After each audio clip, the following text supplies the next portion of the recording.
स्वागत आप सभी का। ब्रेक के बाद अब बात करेंगे पूजा प्रकरण के एक और खुलासे की। क्या सवाल है हमारा कि क्या बैंक पर भी कार्रवाई होगी? पूजा एंड कंपनी प्रकरण मामला एचडीएफसी बैंक पर भी उठ रहे सवाल। आम आदमी को लोन लेने के लिए लगाना पड़ता है बैंक चक्कर। भ्रष्टाचारियों को आसानी से मिल जाता है लोन। फर्जी दस्तावेज पर भी मिल जाता है लोन।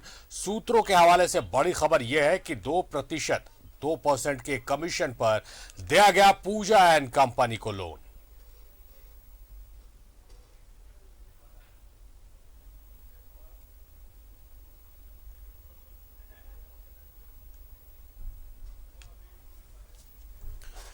तो एक से बढ़कर एक खेल नजर आ रहे हैं और उन खेलों का खुलासा भी हो रहा है। सीधे रुक करेंगे इमरान का, हमारे सहयोगी हमारे साथ लाइव जुड़े हुए। इमरान, जिस तरह से लगातार इस मामले में खुलासे दर खुलासे होते चले जा रहे हैं, एक नई जानकारी जो कहे तो जानकारी तो पुरानी है लेकिन उसको प्रकाश में न्यूजीलैंड भारत पहले ला रहा है कि क्या बैंक पर भी कार्रवाई होगी, क्योंकि फर्जी तरीके से लोन लिया गया ये तो स्पष्ट है, क्योंकि जितना लोन लिया गया उससे कई ज्यादा पैसे पर वो अस्पताल का निर्माण हुआ है और 2% कमीशन लेता था बैंक इस लोन को अप्रूव करने के लिए। सूत्रों के हवाले से खबर है, तो क्या जल्दी ईडी के रडार पर बैंक भी आएगा?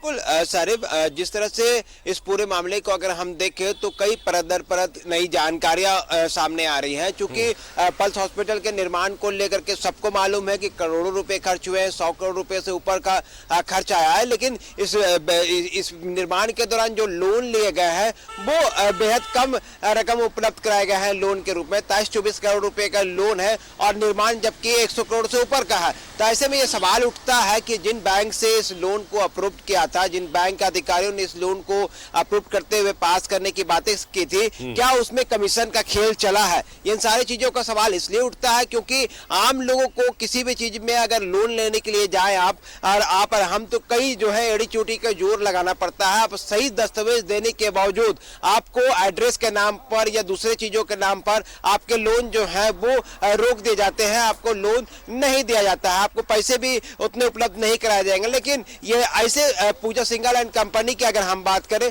करोड़ों रुपए के लोन जो है वो ऐसे डॉक्यूमेंट्स में ले लेते हैं, ऐसे दस्तावेजों में आप आसानी से उठा लेते हैं जिन पर लोन तो क्या उस जमीन पर आपको भवन बनाने के लिए क्या भी इजाजत आपको नहीं मिलनी चाहिए। तो फिर आखिर बैंक के अधिकारियों ने इस भवन के नाम पर लोन क्यों दिया गया? जानकारी तो ये भी मिल रही है, जो सूत्र दे रहे हैं कि 2 से 3% का जो खेल है वो लोन के नाम पर चलता है। जिन 2 से 3% में जो बैंक के अधिकारी हैं वो लोन के पास करने को लेकर के जो पैसे हैं वो अपने पास रखते हैं और फिर लोन पास किया जाता है। तो ऐसे में आप समझ लीजिए कि 24 करोड़ का आप अगर 2% भी किसी को दे रहे हैं तो मोटी रकम होती है और इस मोटी रकम के जरिए जो बैंक के अधिकारी हैं वो लोन को पास करते हैं। तो ये सारी चीजें जो है वो सवालों पर भी आ रहे हैं, लगातार पूछताछ के क्रम में भी जानकारियां मिल रही हैं। लेकिन जो सूत्र कहते हैं कि इस तरह के जब भी खेल सामने आता है तो ऐसे में ये भ्रष्टाचार का ये पूरा मामला बनता है और इस मामले में जो है ईडी भी पूरे मामले पर कार्रवाई कर सकती है, क्योंकि पूर्व में कई बैंक से जुड़े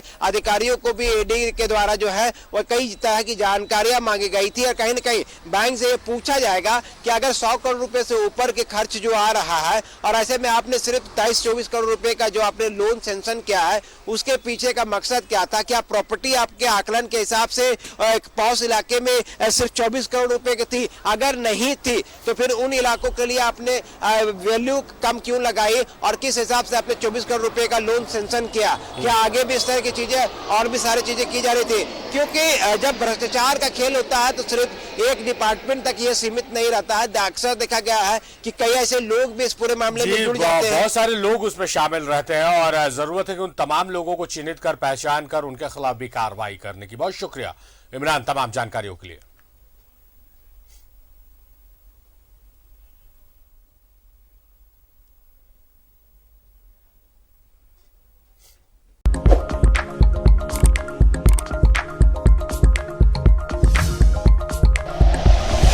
like and share videos, subscribe करें हमारा चैनल और प्रेस करें बेल आइकॉन। न्यूज़ 11 भारत, सच है तो दिखेगा।